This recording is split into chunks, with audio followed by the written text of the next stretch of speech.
একদম 13 তারিখ পর্যন্ত চলবে। তাতমাইন্না কুলুবুহুম বিযিকরিল্লাহ, এই তাকবীর দিয়ে আপনার এই কোরবানি না দেওয়ার যে কষ্ট, ইনশাআল্লাহ আল্লাহ সুবহানাহু ওয়া তাআলা আপনার এই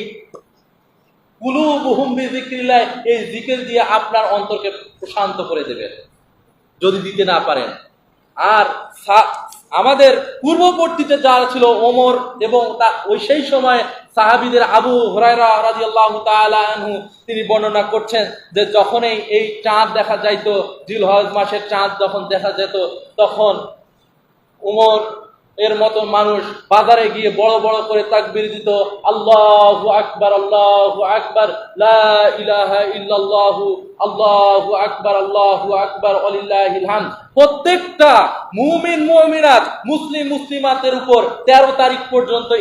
এই তাকবীর, তাহমিদ, তাহলিলটা